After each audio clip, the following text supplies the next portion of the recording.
Hello everyone, hope you are all doing well. I Karan Bhatt welcomes you all in my YouTube channel. Friends, हम लोग UPSC civil services के aspirants, GPSC civil service aspirants and जो भी history के interested students हैं उनके लिए एक पर्टिकुलर सीरीज चला रहे हैं that is history of modern India, right. और उसके लिए हम लोगों ने एक अच्छी सी बुक को बेस बनाया हुआ है जिसका नाम है a brief history of modern India, जिसको पब्लिश करी हुई है स्पेक्ट्रम पब्लिकेशन, राइट। और आज का हमारा टॉपिक रहने वाला है द इंग्लिश। इससे पहले हम लोगों ने पोर्टुगीज़ों के बारे में देखा, उसके बाद डचमेंस के बारे में देखा, और आज का हमारा जो टॉपिक रहने वाला है वो है arrival of English, their settlements and their political history in the India. Okay, so before starting I would like to request you all कि हमारी चैनल को लाइक कीजिए, सब्सक्राइब कीजिए और ज़्यादा से ज़्यादा अपने दोस्तों के बीच में शेयर कीजिए ताकि उन्हें भी इस पर्टिकुलर सीरीज का फ़ायदा मिल सके। ओके, सो द इंग्लिश, शुरुआत कहाँ होती है इंग्लिश हिस्ट्री की इंडिया में? तो उसका एक बेसिक सी इवेंट है charter of Queen Elizabeth one. अब इंग्लिश हिस्ट्री में दो चीज़ें होती है, फर्स्ट इज फ्रांसिस ड्रेक का voyage and second is English victory over Spanish armada. So 1580 में जब फ्रांसिस ड्रेक अपना वॉयज लेके निकलते हैं, वॉयज यानी पूरा एक अपना समुद्र काफला लेके निकलते हैं, तो उन्हें पता चलता है कि ट्रेडिंग एंड कमर्शियल एक्टिविटीज कहाँ कहाँ पे कितने कितने लेवल पे चलती है, ठीक है। तो ईस्ट इंडीज की तरफ आते हैं, मतलब इंडिया एंड फार ईस्ट की तरफ आते हैं, तो उन्हें पता चलता है कि यार अच्छा खासा मार्केट है, अच्छे खासे प्रॉफिट्स मिल रहे हैं। तो पहली चीज़ तो ये कि फ्रांसिस ड्रेक के वॉयज से इन लोगों को पता चला कि फार ईस्ट में कमर्शियल एक्टिविटीज अच्छी हो रही है, प्रॉफिट्स अच्छे हो रहे हैं। सेकेंडली 1588 में आपको पता होगा कि स्पेनिश आर्मेडा पे इंग्लिश विक्ट्री होती है, इंग्लिश मैन्स एंड स्पेनिश के बीच में यहाँ पे वॉर होती है जिसमें स्पेनिश के ऊपर इंग्लिश मैन की विक्ट्री होती है, जिसकी वजह से जो स्पेनिश मोनोपोली हुआ करती थी ट्रेड में, कॉमर्स में, उसको क्या मिलता है, उसको यहाँ पे रिजेक्शन मिलता है। एंड साथ ही साथ इंग्लिश मैन का ट्रेडिंग में, कॉमर्स में यहाँ पे इंक्लूजन बढ़ जाता है। सो दो चीज़ें आई, एक तो नेवी पावर उन लोगों का यहाँ पे स्ट्रेंथन हुआ क्योंकि विक्ट्री मिली, तो उनको ये कॉन्फिडेंस आया कि we are advance naval power in the region. And secondly Francis Drake के वर्ड से उन्हें पता चला कि ओके यहाँ पे अच्छे खासे प्रॉफिट मिल रहा है, तो क्यों ना हम यहाँ पे जाना चाहिए, राइट। इसकी वजह से हुआ क्या कि इसकी वजह से बहुत सारे सेलर्स को ईस्ट इंडीज की तरफ वेंचर करने के लिए, मतलब कि ईस्ट इंडीज की तरफ अपने कॉमर्स एक्टिविटीज बढ़ाने के लिए प्रोत्साहन मिला, एंकरेजमेंट मिला।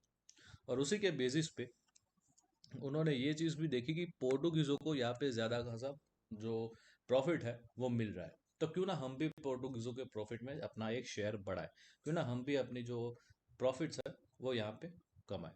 सो उसी मोटिव से 1599 में a group of English merchants calling themselves the merchant adventures formed a company, ठीक है। 1599 में एक मर्चेंट एडवेंचर्स करके जितने भी एक ग्रुप था इंग्लिश मर्चेंट्स का, उन्होंने एक कंपनी फॉर्म करी।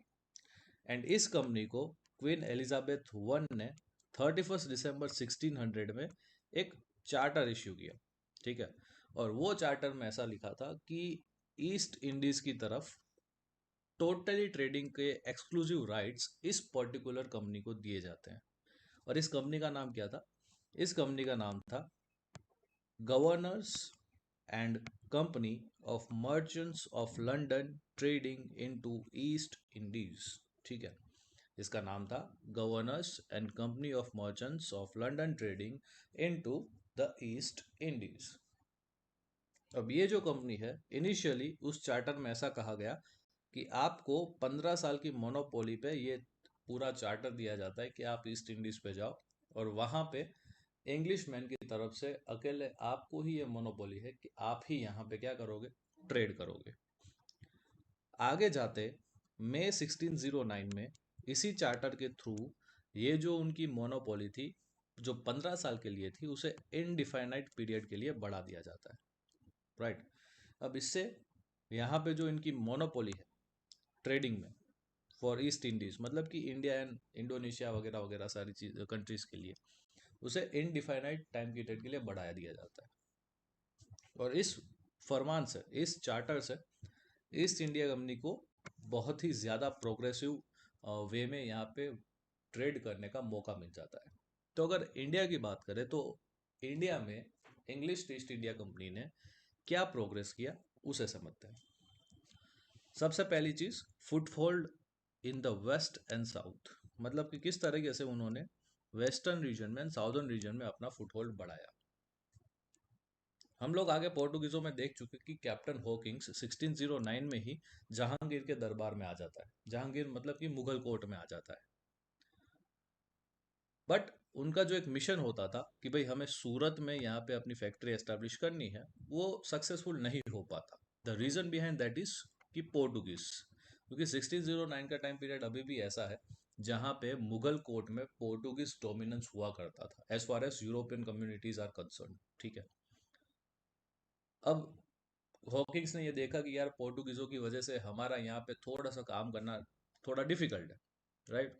तो उसने 2 साल ट्राई किया 1609 से 1611 तक, लेकिन कुछ बात नहीं बनी।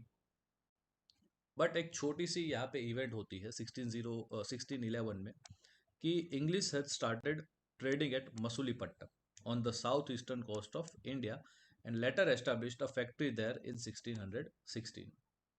अब 1611 में मसूलीपट्टम में अपनी फैक्ट्री एस्टैब्लिश करके, अपनी ट्रेडिंग एस्टैब्लिश करके ही ये जो बंदा है हॉकिंग्स, वो वापस चला जाता है। एंड देन यहाँ पे आपको देखने को मिलेगा कि वहीं पे मसूलीपट्टम में ही 1616 में ये लोग क्या करते हैं, अपनी फर्स्ट फैक्ट्री एस्टैब्लिश करते हैं, राइट। अब मसूलीपट्टम अगर देखा जाए तो डचमैन्स का सेंटर है, बट यहाँ पे ब्रिटिशर्स भी अपनी फैक्ट्री एस्टैब्लिश कर रहे हैं, remember that in mind. It was in 1612 that captain Thomas best 1612 में जो है यहाँ पे पोर्टुगीजों के साथ वॉर करके उन्हें सूरत के नज़दीकी समंदर में हराते हैं। ठीक है। सूरत के नज़दीकी समंदर में ये लोग पोर्टुगीजों को हराते हैं। एंड ये जो वॉर हुई थी वो टोटली नेवल बेस्ड वॉर थी। ठीक है, मतलब कि दोनों की नेवीज के बीच में वॉर हुई थी। अब इस नेवी के वॉर में थॉमस बेस्ट जीत जाता है, मतलब इंग्लिशमैन जीत जाता है, जिसकी वजह से जो जहांगीर होता है वो इम्प्रेस हो जाता है कि वाह भाई वाह, क्या नेवल पावर है, what is this naval power, मतलब मजा आ गई देख के। ठीक है। तो इसकी वजह से होता क्या है, जहांगीर खुश हो जाता है और 1613 में थॉमस एल्डवर्थ के अंडर में सूरत में फैक्ट्री बनाने का जो एक फरमान होता है, जो परमिशन होता है, वो उन्हें दे दिया जाता है बाय द जहांगीर। ठीक है। 1612 में जो वॉर हुई, वॉर में जो जीत हुई, उससे इम्प्रेस होके आपके जहांगीर जो है, वो जहांगीर सूरत में 1613 में फैक्ट्री बनाने का परमिशन यहाँ पे इंग्लिशमैन को दे देते हैं। देखने को मिलता है कि 1615 में, मतलब 2 साल बाद, 1615 में sir Thomas Roe came as an accredited ambassador of James one. James one कौन हुआ करते थे? James one contemporary time period में ब्रिटिश के किंग हुआ करते थे। जेम्स वन ने जहांगीर को जहांगीर के दरबार में थॉमस रो को एज एन एम्बेसडर भेजते हैं। और ये जो थॉमस रो है वो 4 साल के लिए 1615 से लेके 1619 तक यहाँ पे जो है वो जहांगीर के कोर्ट में रहते हैं as an ambassador of James one. अब जेम्स वन यहाँ पे एम्बेसडर भेजने के दो मेन रीजन थे कि जो पोर्टुगीजों का डोमिनेंस है उसे कम करना, साथ ही साथ ब्रिटिशर्स के लिए फेवरेबल ट्रेडिंग सिचुएशंस क्रिएट करना। अब दोनों में ही थॉमस रो कहीं ना कहीं पीछे पड़ जाते हैं। बट यहाँ पे देखने को मिलता है कि अपनी एक्टिविटीज के कारण थॉमस रो जो है वो आगरा, अहमदाबाद एंड बरोच, बरोच यानी कि आज का भरूच, ये दोनों गुजरात में आए हुए हैं, आगरा आपके यूपी में आया हुआ है। तो इन 3 जगहों पे फैक्ट्रीज सेटअप करने की परमिशन डिप्लोमेसी के थ्रू थॉमस रो जो है वो आपके जहांगीर से कलेक्ट कर ही लेता है, राइट। अब देखिए, इतना सब कुछ होने के बावजूद भी यहाँ पे इंग्लिश कंपनी को कोई स्मूथ प्रोग्रेस नहीं मिल रहा। The reason behind that is कि उनके दो कंपिटिटर्स थे, पोर्टुगीज एंड डच। ठीक है। बट इसके अगले वाले वीडियो में, जिसकी लिंक आपको डिस्क्रिप्शन बॉक्स में मिल जाएगी, जिसमें हम लोगों ने डचमैन्स के बारे में समझा, उसमें आपको देखने को मिलता है कि कुछ ऐसी फेवरेबल सिचुएशन बनती है जिसकी वजह से इंग्लिश इंडिया में सर्वाइव कर पाते हैं एंड उनकी जो कंपटीशन थी पोर्टुगीज एंड डच, वो सर्वाइव नहीं कर पाती। तो ऐसी दो कंपटीशन क्या, पहले तो पोर्टुगीजों की बात करते हैं। यहाँ पे आपको देखने को मिलेगा कि 1662 में 1662 में पोर्टुगल के किंग की एक बेटी हुआ करती है जिसका नाम होता है कैथरीन। ठीक है। अब इस कैथरीन की जो शादी है, इसका जो मैरिज है, वो किंग चार्ल्स टू से करवाया जाता है। ये किंग चार्ल्स टू यानी कि इंग्लिश के राजा महाराजा, ठीक है, ब्रिटिश के राजा महाराजा किंग चार्ल्स टू से पोर्टुगीज किंग की लड़की मतलब कि पोर्टुगीज प्रिंसेस कैथरीन का शादी करवाई जाती है 1662 में। इससे क्या होता है, इससे अगेन डॉरी सिस्टम चल रही है। तो किंग ऑफ पोर्टुगल ने जो बॉम्बे है, मतलब कि आज का मुंबई, बॉम्बे को यहाँ पे किंग चार्ल्स टू को क्या दे दिया, as in form of dowry में दे दिया, क्योंकि पोर्ट बॉम्बे का कंट्रोल पोर्टुगीज के पास था। अब पोर्टुगीज प्रिंसेस कैथरीन की शादी हो रही किंग चार्ल्स को, किंग चार्ल्स टू से, तो किंग ऑफ पोर्टुगल ने डॉरी के फॉर्म में मुंबई दे दिया ब्रिटिशर्स को। ठीक है। अब मुंबई ब्रिटिशर्स को आ गया। अब देखिए पहली चीज, यहाँ पे शादी हो चुकी है, मतलब दोनों के बीच में जो लड़ाई है पोर्टुगीज और इंग्लिश के बीच में वो खत्म। ठीक है। तो पहली जो यहाँ पे उनकी कंपटीशन थी पोर्टुगीज, उसे ये लोग न्यूट्रलाइज कर देते हैं। ठीक है। जिसकी वजह से क्या होता है कि ये जो बॉम्बे है वो किंग चार्ल्स टू को मिलता है, और king Charles to annual 10 pound के पेमेंट के साथ यही बॉम्बे आपके 1668 में ईस्ट इंडिया कंपनी को दे देते हैं फॉर ट्रेडिंग पर्पस। ठीक है। तो शादी के 6 साल बाद आपका जो बॉम्बे है वो ईस्ट इंडिया कंपनी के पास चला जाता है on annual payments of 10 pounds only. ठीक है। एंड बाद में यही बॉम्बे को आपके 1687 में हेडक्वार्टर्स बनाया दिया जाता है वेस्टर्न प्रेसिडेंसी का। 1687 तक हेडक्वार्टर कौन सा था, सूरत था। But after this event Bombay को 1687 में वेस्टर्न प्रेसिडेंसी का हेडक्वार्टर बना दिया जाता है। ठीक है। तो ये हो गई वेस्टर्न की बात, वेस्टर्न फुट होल्ड की बात। साथ में यहाँ पे देखिए कि डच भी उनकी कंपटीशन में है। लेकिन इसके अगले वीडियो में द डचमैन्स के बारे में जहाँ पे हम लोगों ने पढ़ा, वहाँ पे आपको देखने को मिलता है कि there was a battle of Hooghly. ठीक है। डच लोगों के एंग्लो डच वॉर जिसे हम लोग कहते हैं, third Anglo Dutch war and आपके बैटल ऑफ हुगली में से ऐसा डिसाइड होता है एक पर्टिकुलर ट्रीटी के अंदर कि डचमैन्स अपने जितने भी क्लेम्स हैं इंडिया के ऊपर वो सब को ख़त्म करके इंडोनेशिया चले जाएंगे बिजनेस करने। एंड ब्रिटिशर्स के जितने भी क्लेम है इंडोनेशिया के ऊपर वो सब खत्म करके वो लोग कहाँ पे आ जाएंगे, इंडिया में आ जाएंगे। ठीक है। तो यहाँ पे आप देखिए कि ऑलरेडी डचमैन्स के साथ इन लोगों ने अपने जो राइवलरी से उसे इस तरीके से न्यूट्रलाइज किया। सो यहाँ पे आपको देखने को मिलता है कि जो उनके दो आर्क राइवल्स थे, टू आर्क राइवल्स थे, एक पोर्टुगीज एंड एक डच, दोनों को ये इंग्लिश मैन बहुत ही स्मूथली क्या करते हैं, यहाँ पे न्यूट्रलाइज करते हैं। राइट। सो उनका एक वेस्टर्न पावर जो है, वेस्टर्न प्रेसिडेंसी की जो सीट है वो बॉम्बे में बन जाती है।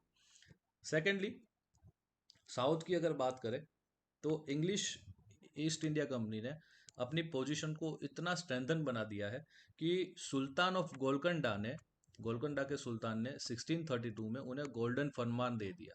ठीक है। क्या दे दिया, गोल्डन फरमान दे दिया। ये गोल्डन फरमान में क्या था, ये सुवर्ण फरमान में क्या था, ये फरमान में ऐसा था कि जितने भी आपके गोलकंडा के फोर्ट्स हैं, गोलकंडा के अंदर जितने भी पोर्ट्स आते हैं, वो सारे पोर्ट्स का ईस्ट इंडिया कंपनी को एक्सेस दे दिया जाता है। और उसके बदले उन्हें सिर्फ 500 पेगोडाज पर ईयर यहाँ पे क्या करना पड़ेगा, as in form of rent देना पड़ेगा सुल्तान ऑफ गोलकंडा को। एंड पेगोडा यानी गोलकंडा की करेंसी हुआ करती थी। तो 500 पेगोडा अ ईयर पे यहाँ पे जितने भी पोर्ट्स है गोलकंडा के, उसके एक्सेस ईस्ट इंडिया कंपनी को मिल जाती है। साथ ही साथ आपको देखने को एक और चीज़ भी मिलेगी कि साउथ में ही कि 1639 में जो मसुलीपट्टम काउंसिल के ब्रिटिश मर्चेंट हुआ करते थे जिसका नाम था फ्रांसिस डे, ये फ्रांसिस डे को भी चंद्रगिरी के रूलर से परमिशन मिल जाती है कि आप मद्रास के पास अपनी एक फैक्ट्री को फोर्टिफाइड कर सकते हो, कि मद्रास में जो उनकी फैक्ट्री थी उसके आजू बाजू किलेबंदी कर सकते हो, फोर्टिफिकेशन उसका कर सकते हो, जिसको लेटर ये लोग क्या नाम देते हैं, जिसे ये लोग लेटर नाम देते हैं फोर्ट सेंट जॉर्ज। ठीक है। रूलर ऑफ चंद्रगिरी 1639 में फ्रांसिस डे को मद्रास की फैक्ट्री का फोर्टिफिकेशन का परमिशन दे देते हैं। राइट। एंड जिसकी वजह से क्या होता है कि ये जो सेंट जॉर्ज है, फोर्ट सेंट जॉर्ज है, वो साउथ इंडिया में इंग्लिश सेटलमेंट के हेडक्वार्टर्स को मसूलीपट्टनम से रिप्लेस करता है। मतलब आप देखिए कि साउदर्न इंडिया में जो पहले मसूलीपट्टनम इनका हेडक्वार्टर हुआ करता था, जहां पे इन्होंने अपनी फैक्ट्री डाली हुई थी, उसी चीज को, उस हेडक्वार्टर्स को वहां से शिफ्ट किया जाता है फोर्ट सेंट जॉर्ज, मतलब कि मद्रास में। वेस्टर्न प्रेसिडेंसी का हेडक्वार्टर सूरत टू मुंबई हो गया। यहाँ पे आपका साउथ प्रेसिडेंसी का जो हेडक्वार्टर है वो मसूलीपट्टनम टू सेंट जॉर्ज बन जाता है, मतलब कि मद्रास बन जाता है। ठीक है। एंड इसी बेसिस पे जैसे ही ये साउथ में मद्रास इनका सेंटर बन जाता है, इसके बाद आपको देखने को मिलेगा कि धीरे धीरे ये लोग अपनी जो ट्रेडिंग एक्टिविटीज़ है उसे एक्सपांड करते हैं। और हरिहरपुर महानदी डेल्टा पे इन्होंने अपनी फैक्ट्रीज ओपन करी, एंड बालासोर में इन्होंने अपनी फैक्ट्रीज ओपन करी बाय द 1633। राइट। सो इस तरीके से कुछ इन लोगों का पूरा जो वेस्ट एंड साउथ में जो पूरा एक बिजनेस चलता है इंग्लिशमैन का, जो एक्सपेंशन है वो चलता है, वो यहाँ पे आपको देखने को मिला। आगे देखते हैं बंगाल में किस तरीके से यहाँ पे इंग्लिशमैन अपने फुट होल्ड को जमा सकते हैं। अब देखिए, Bengal was then a large and rich province in India. ठीक है। एंड साथ ही साथ लार्ज एंड रिच प्रोविंस होने के साथ साथ ट्रेड एंड कॉमर्स का भी बहुत ही मेजर सेंटर हुआ करता था। अब बैंक इंग्लिश मर्चेंट्स को पता था कि अगर हमें ज़्यादा प्रॉफिट्स गेन करने हैं तो हमें commercial as well as political control चाहिए रहेगा बंगाल का। ठीक है। अब ये जो बंगाल है वो कंटेम्प्रेरी टाइम पीरियड्स में मुगल एम्पायर का मेजर ट्रेडिंग सेंटर था और मेजर प्रोविंस भी था। ठीक है। सबसे ज़्यादा रेवेन्यू बंगाल में से आता था, सबसे ज़्यादा पॉलिटिकल आपको एक्टिविटीज़ बंगाल में देखने को मिलती थी, सबसे ज़्यादा जो ध्यान है, ठीक है, वो भी यहाँ पे मुगल एम्पायर का सिर्फ बंगाल पे रहता था। The reason behind that is कि वहाँ से बहुत ज़्यादा रेवेन्यू आता है, वहाँ से बहुत ज़्यादा आपको देखने को मिलेगा कि पॉलिटिकल एक्टिविटीज़ यहाँ पे रन की जाती है। तो इन दैट ड्यूरेशन 1651 में शाह शुजा कि जो गवर्नर होते हैं मुगल्स के बंगाल के लिए, वो जो है वो इंग्लिश मैन को एक एनुअल पेमेंट ऑफ 3000 रुपीज़ के बेसिस पे यहाँ पे जो है बिजनेस करने के लिए अलाउ कर देते हैं। शाह शुजा 3000 रुपये पर ईयर के बेसिस पे, पर ईयर रेंट के बेसिस पे 1651 में इंग्लिश मैन को बंगाल में व्यापार करने की, मतलब ट्रेड करने की परमिशन दे देते हैं। ठीक है। और जिसके बेसिस पे यहाँ पे इंग्लिश मैन जो है वो हुगली में 1651 में अपनी एक फैक्ट्री लगाते हैं। और धीरे धीरे यही से कासिम बाजार, पटना एंड राजमहल, ठीक है, ये तीनों जगह पे भी यहाँ पे आपको देखने को मिलेगा कि ब्रिटिश एक्टिविटीज़, ट्रेडिंग एक्टिविटीज शुरू की जाती है। इसके अलावा इनको फरमान के अलावा आपको देखने को मिलेगा कि बहुत सारे प्रिविलेजेस भी मिलते हैं। ये फरमान के अलावा ऐसा देखा गया कि जितने भी ट्रेडिंग एक्टिविटीज़ होती है, सपोज कि ब्रिटिशर्स की कोई कार्ट एक जगह से दूसरी जगह ट्रांसफ़र हो रही है, या आपको देखने को मिला ट्रांसपोर्टेशन चल रहा है, तो जो लोकल ऑफिसर्स थे, कस्टम ऑफिसर्स थे, वो लोकल चेक पोस्ट पे क्या मांगते थे? टोल मांगते थे। ठीक है। अब ब्रिटिशर्स को लगा कि यार हम लोगों ने ऑलरेडी 3000 रुपये पे कर रहे हैं, फिर भी ये टोल वहाँ पे कैसा? ठीक है। क्योंकि शाह शुजा ने कहा था कि 3000 के अलावा आपको कोई भी ड्यूटीज नहीं देगी, बट यहाँ पे तो टोल कंसिडर किया जा रहा है। ठीक है। तो ब्रिटिशर्स को क्या लगा कि यार आज इनकी ऐसी पोजीशन है, आज अगर हमारे साथ ऐसा कर सकते हैं तो उसकी क्या गारंटी कि कल जाके हमारे ऊपर ये लोग अटैक नहीं करेंगे। तो उसकी वजह से ब्रिटिशर्स को क्या लगा कि थोड़ा डर लगा। तो उन्होंने क्या किया कि उन्होंने जो है हुगली में अपने सेटलमेंट्स को फोर्टिफिकेशन करना शुरू किया। ठीक है। ताकि हो क्या सकता है कि भाई अगर कल जाके वॉर हो जाए, ठीक है, तो हम लोग एटलीस्ट यहाँ पे इंडिया में प्रोटेक्ट रह सके। राइट। एंड जो विलियम हेजिस थे, जो कि यहाँ पे फर्स्ट एजेंट एंड गवर्नर थे कंपनी के बंगाल में, उन्होंने शाइस्ता खान से रिक्वेस्ट करी। शाइस्ता खान 1682 में मुगल गवर्नर्स थे, ठीक है, बंगाल के लिए। तो शाइस्ता खान को रिक्वेस्ट करी कि भाई देखो ऐसा कुछ हो रहा है यार, हमारे सामने देखो जरा, हम लोग ऐसी ऐसी कोई चीटिंग करने के लिए नहीं आए यहाँ पे, हम लोग ट्रेड करने के लिए आए, आप थोड़ा हमारा ध्यान व्यान रखा कीजिए। तो शाइस्ता खान ने कहा कि हाँ अरे भाई आपको कुछ तकलीफ नहीं होगी, टेंशन मत करो, आप फ्रीली व्यापार करो। ठीक है। जस्ट बोल दिया। बट इस अपील का कुछ भी जो आउटकम है वो निकला नहीं। ठीक है। कुछ भी आउटकम नहीं निकला। और साथ ही साथ यहाँ पे देखने को मिलता है कि 4 साल बाद इम्पीरियल मुगल्स ने बंगाल को, स्पेसिफिकली हुगली को क्या किया, सेक्ट कर दिया। मतलब कि हुगली को टोटली कैप्चर कर लिया ब्रिटिशर्स से। जो उनको पावर दिए गए थे शाह शुजा के द्वारा, वो सब जीरो करके इंपीरियल मुगल्स ने यहाँ पे देखने को मिलता है कि 1686 में, क्योंकि ये देखिए किसका टाइम पीरियड चल रहा है, 1686, यानी कि सेंटर में कौन है, औरंगजेब है। और औरंगजेब की मुखालफत करने वाला कंटेम्प्ररी टाइम पीरियड में ना तो ब्रिटिश हुआ करते थे, ना ही कोई दूसरा इंडियन पावर था, एक्सेप्ट दैट मराठा शिवाजी महाराज का पूरा जो चैप्टर है उसके लिए वगैरह। ठीक है। सो यहाँ पे देखने को मिलता है कि 1686 में हुगली जो दिया गया था ब्रिटिशर्स को, उसको टोटली सेक्ट किया जाता है किसके द्वारा, आपके मुगल्स के द्वारा। तो इसके बदले में क्या होता है कि इसके बदले में इंग्लिश मैन भी क्या करते हैं, रिटेलिएट करते हैं। इंग्लिश मैन भी रिटेलिएट करते हैं। क्या करते हैं कि वो जो इंपीरियल फोर्ट था थाना में, जो कि मुगल का फोर्ट हुआ करता था, उस मुगल फोर्ट को ये लोग क्या करते हैं, उसके ऊपर अटैक करके उसे कैप्चर कर लेते हैं। साथ ही साथ यहाँ पे हिजली, जो कि ईस्ट मिदनापुर में आया हुआ एक सेंटर है, उस हिजली को भी यहाँ पे ये लोग रेड करते हैं। देखने को मिलता है कि जितने दूसरे मुगल फोर्टिफिकेशंस हैं बालासोर में, उस बालासोर में भी मुगल फोर्टिफिकेशन को ये लोग क्या करते हैं, रेड करते हैं और उसको कैप्चर करने की कोशिश करते हैं। कौन ये कर रहा है, इंग्लिशमैन कर रहा है। ठीक है। अब सीधी सी बात है कि अगर इतना चीज़ों आप करोगे, आप औरंगजेब के डायरेक्ट अगेंस्ट में जा रहे हो, तो औरंगजेब आपको हुगली से छोड़ेगा ही नहीं। तो उसने जो है, औरंगजेब ने, मतलब कि मुगल्स ने ब्रिटिशर्स को हुगली में से भगाया और कहा कि वे जाओ, अभी आपको एक अनहेल्दी लोकेशन पे भेज दे रहे हैं, गंगा रिवर के माउथ पे। ठीक है, मतलब कि आपके सुंदरवन या ऐसा XYZ चीज़ों की जगह पे, राइट। सो आपको देखने को मिलेगा कि कोई अनहेल्दी लोकेशन पे भेज दिया जाता है after capturing of Hooghly from the Britishers. ठीक है। अब जैसे ही पता चला कि ऐसा कुछ सिनेरियो बन रहा है, हमारी अगेंस्ट में कामकाज जा रहे हैं, मुगल ने हुगली रेड कर दिया है, तो जॉब चारनॉक, ठीक है, जो कि कंपनी का एजेंट था, वो आपके मुगल्स के साथ एक नेगोशिएशन के अंडर आता है। ठीक है। जॉब चार्नोक वो बहुत ही डिप्लोमेटिक बनता है, उसे पता है कि यार अगर इंडिया में रहना है तो मुगल्स का हम लोग साथ नहीं छोड़ सकते। तो मुगल्स के साथ नेगोशिएशन में आता है और एक ऐसी जगह जिसका नाम है सूता नीति, वहाँ पे ये लोग मुगल से परमिशन ले लेते हैं कि हमें इस सूता नीति की प्लेस पे सेटल होने की परमिशन दीजिए। ठीक है। एंड मुगल्स को वो चारनोक मना भी लेता है और सूता नीति में 1690 में ये लोग यहाँ पे सेटल हो जाते हैं। एंड आपको देखने को मिलेगा कि अगेन जो पहले कंडीशन हुआ करती थी, वो सारी की सारी कंडीशन वापस यहाँ पे आपको देखने को मिल जाएगी। जो फरमान यहाँ पे पब्लिश किया गया था 3000 रुपये पर ईयर का, वो सारे के सारे फरमान्स को रिटर्न कर दिया जाता है। ठीक है। जो भी पहले की कंडीशंस थी, वैसे पहले की कंडीशंस प्रिवेलिंग यहाँ पे बन जाती है।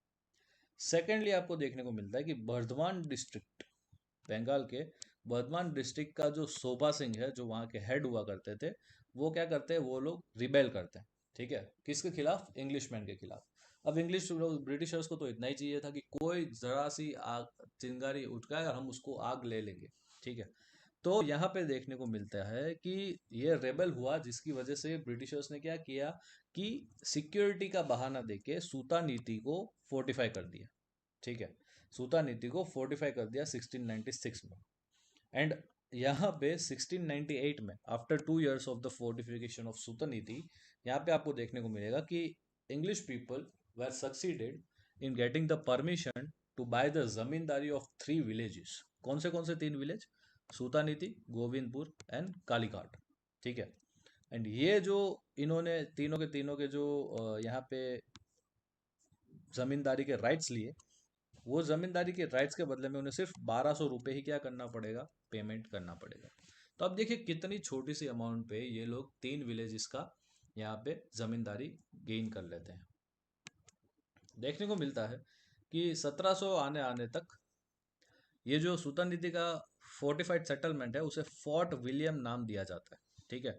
And this will become the seat of eastern presidency, that is Calcutta, with sir Charles Eyre as its first president. ठीक है। तो ऊपर हम लोगों ने देखा कि मुंबई को वेस्टर्न प्रेसिडेंसी, नीचे मद्रास को साउदर्न प्रेसिडेंसी, एंड ईस्ट में बंगाल को, बॉम्बे, मद्रास एंड बंगाल, तीनों तरफ जहाँ पे सी लगते हैं, यहाँ पे अरेबियन सी, यहाँ पे इंडियन ओशन एंड यहाँ पे बे ऑफ बंगाल, तीनों सेंटर्स पे ब्रिटिशर्स ने कब्जा कर लिया है। ठीक है। और जो बंगाल में जो फोर्टिफिकेशन का नाम दिया गया that is fort William, right. तो ये फोर्ट विलियम जो है वो सर चार्ल्स आयर के अंडर यहाँ पे सेटल किया जाता है एज इट्स फर्स्ट प्रेसिडेंट। तो ये इंग्लिश की स्टोरी थी कि किस तरीके से उन्होंने तीनों साइड को कैप्चर किया। आगे देखते हैं कि फर्रुख शेयर का फरमान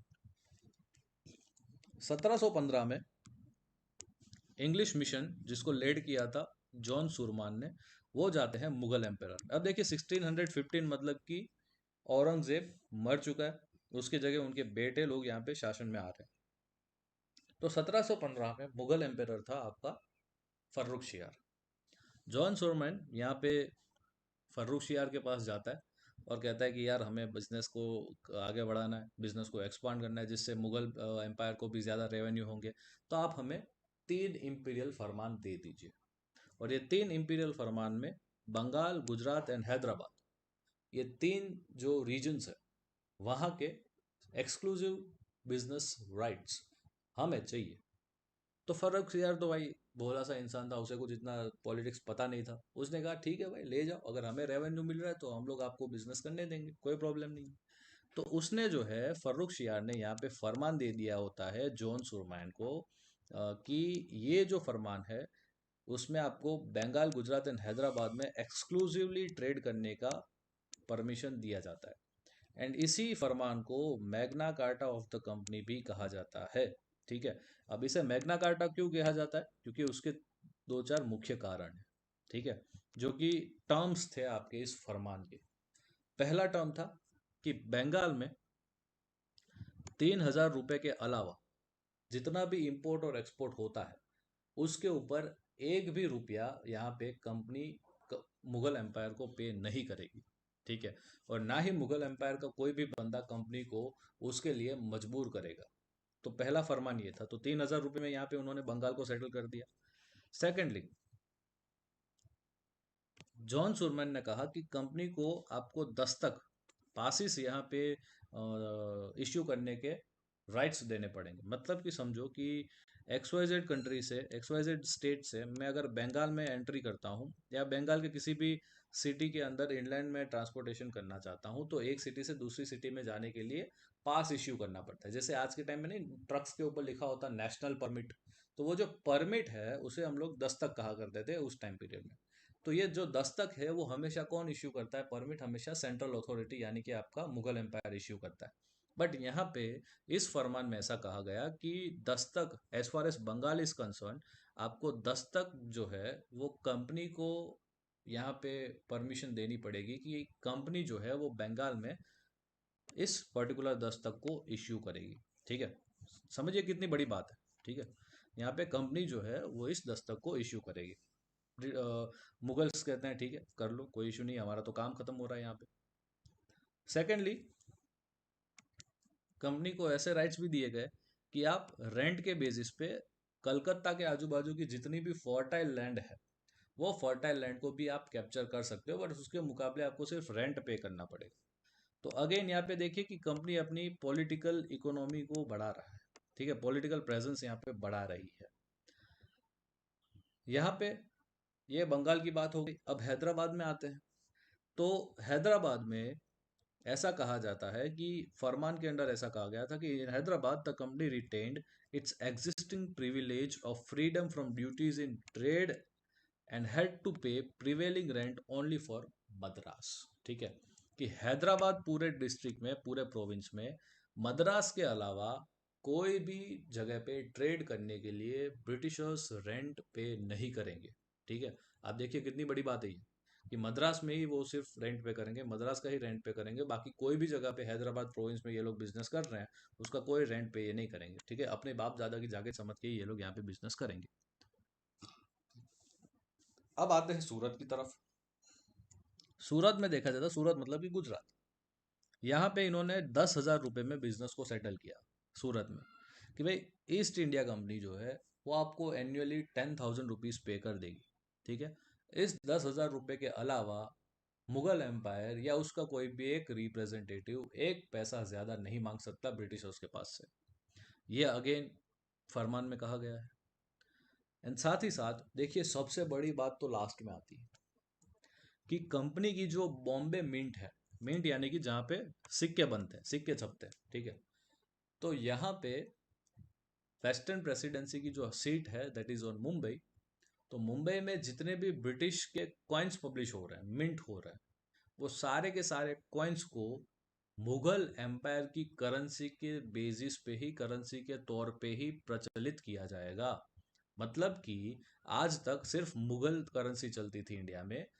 अब इस फरमान के अंडर जो मुंबई के अंदर यहाँ पे कॉइन्स बन रहे हैं ब्रिटिश ईस्ट इंडिया कंपनी के हेड के अंदर, वो सारे के सारे कॉइन्स को मुगल करेंसी के कंटेम्प्ररी ही माना जाएगा, उसके सिमिलर ही माना जाएगा। मतलब कि आप मुगल करेंसी में ट्रेड करो या ब्रिटिश करेंसी में ट्रेड करो, दोनों सिमिलर ही माना जाएगा। ठीक है, तो आप देखिए धीरे धीरे इन्होंने इकोनॉमी में घुसना शुरू किया। मुगल का प्रेजेंस कैसे धीरे धीरे धीरे कम होता जा रहा है, एंड यहाँ पे ब्रिटिशर्स का प्रेजेंस कैसे धीरे धीरे बढ़ रहा है इकोनॉमी में, ये फरमान इस बाबत को यहाँ पे दर्शाता है। तो जैसे ही ये फरमान मिलता है, तो इसे जो है इस पर्टिकुलर रीजंस की वजह से कंपनी का इसे मैग्ना कार्टा कहा जाता है, क्योंकि ये एक ऐसी चीज है जिसने ईस्ट इंडिया कंपनी तो नहीं बल्कि ब्रिटिश रूल को इंडिया में एस्टेब्लिश किया। अगर ये फरमान नहीं मिलता तो हो सकता था कि शायद ब्रिटिशर्स इतना लंबा सर्वाइव नहीं कर पाते इंडिया में, बट क्योंकि उन्हें ये फरमान मिल गया, ठीक है, तो political as well as commercial economy में ये लोग डायरेक्टली क्या करने लगे, इंटरवीन करने लगे। अब आपको देखने को मिलेगा कि जो ईस्ट इंडिया कंपनी है has earned number of trading concessions in Bengal from Mughal authority by means of flattery and diplomacy। Flattery मतलब कि झगड़े वगड़े वॉर वॉर करके भी इन्होंने जो है वो कुछ ट्रेडिंग कंसेशंस पा लिए, एंड डिप्लोमेसी के बेसिस पे भी यहाँ पे कुछ ट्रेडिश जो ट्रेडिंग कंसेशंस है वो इन्होंने पा लिए। बट यहाँ पे इंग्लिश के सामने मुगल को तो इन्होंने न्यूट्रलाइज कर दिया। यहाँ पे एक और चीज बचती थी, दैट इज मोनोपोली। ठीक है, जो ईस्ट इंडिया कंपनी की मोनोपोली थी उसने यहाँ पे ब्रिटिश में भी एक रिवॉल्यूशन हुआ है 1688 में, इंग्लिश में मतलब ब्रिटेन में एक रिवॉल्यूशन हुआ है, एंड उसके बेसिस पे बहुत सारे ये जो वहाँ के मर्चेंट्स हुआ करते थे, वहाँ के इंग्लिश मर्चेंट्स ने जो ईस्ट इंडिया कंपनी की मोनोपोली थी उसको क्वेश्चन किया। ठीक है, और उस मोनोपोली को क्वेश्चन करते हुए इन्होंने सर विलियम नॉरिस के अंडर में एक जो कंपनी है वो कंपनी बनाई, और उस कंपनी के सर विलियम नॉरिस को as in form of ambassador भेजा, कहाँ पे, औरंगजेब के कोर्ट में, मतलब कि 1701 से 1702 के बीच में। ठीक है, और ये क्यों भेजा, ताकि ईस्ट इंडिया कंपनी के सामने कंपटीशन में इन्हें भी कुछ ट्रेडिंग राइट्स मिल सके। बट औरंगजेब तो औरंगजेब ठहरा, वो बहुत ही चालाक बंदा था, उसने कुछ ऐसा कुछ खास इसमें इंटरेस्ट लिया नहीं, जिसकी वजह से क्या होता है कि कंपनी एक बहुत बड़ा फेलियर साबित होता है, जिसकी वजह से क्राउन एंड पार्लियामेंट मतलब कि किंग एंड पार्लियामेंट के प्रेशर में आके ये दोनों कंपनी को, मतलब जो पहले ईस्ट इंडिया कंपनी थी एंड ये सर विलियम नॉरिस की कंपनी, दोनों को 1708 में क्या किया जाता है, अमालगमेट किया जाता है, और एक नया नाम दिया जाता है। ये नया नाम था United company of merchants of England trading into east Indies. वहाँ पे इंग्लैंड की जगह सिर्फ लंदन हुआ करता था, इसकी पहले वाली जो कंपनी है वहाँ पे। अब नाम क्या दे दिया, United company of merchants of England trading into east Indies.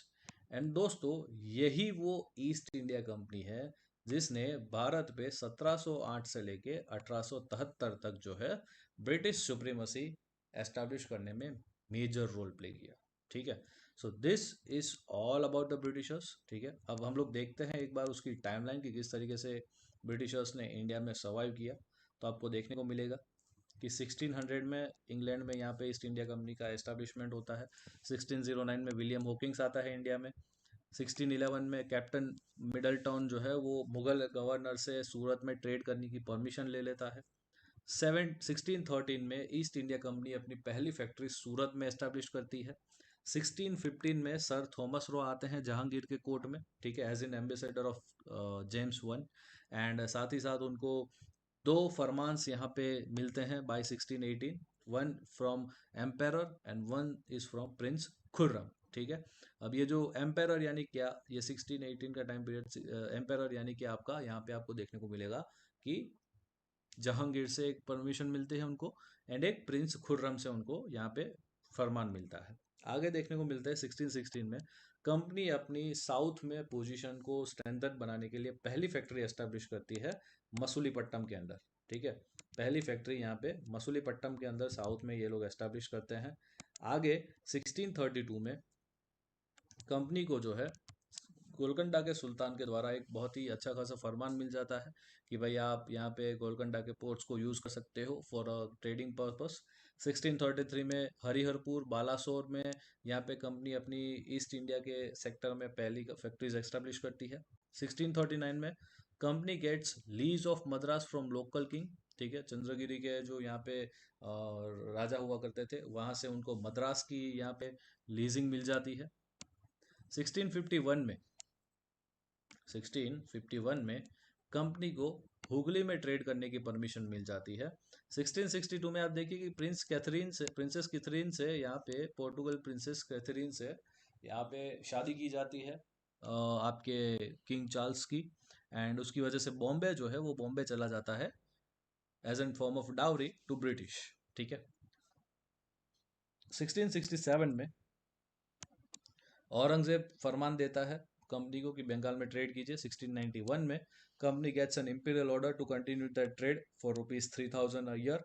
And 1717 में Magna Carta of company Farrukh Siyar का फरमान यहाँ पे कंपनी को दिया जाता है। तो this is the time line, ठीक है, जिसको हम लोगों ने बहुत ही ब्रीफ में डिटेल में डिस्कस किया राइट पूरे इस पर्टिकुलर वीडियो में। आई होप इस वीडियो में आपको समझ में आया होगा, आपको आइडिया मिला होगा कि किस तरीके से वर्क करती है यहाँ पे ब्रिटिशर्स इंडिया में अपने फुटहोल्ड्स जमाते हैं वेस्टर्न में, साउथ में, एंड आपके ईस्टर्न पार्ट में। So this is all about today's video, today's session. I hope आप लोगों को पसंद आया होगा। वीडियो की कमेंट बॉक्स में जाके बिल्कुल बताइए मुझे कि आपको ये वीडियो कैसा लगा, and stay tune with us for this particular series. And जाने से पहले मैं आप सबसे रिक्वेस्ट करूंगा कि हमारे चैनल को लाइक कीजिए, सब्सक्राइब कीजिए और ज़्यादा से ज़्यादा अपने दोस्तों में शेयर कीजिए ताकि उन्हें भी उस पर्टिकुलर सीरीज का फ़ायदा मिल सके। ठीक है, मिलते हैं अगले सेशन।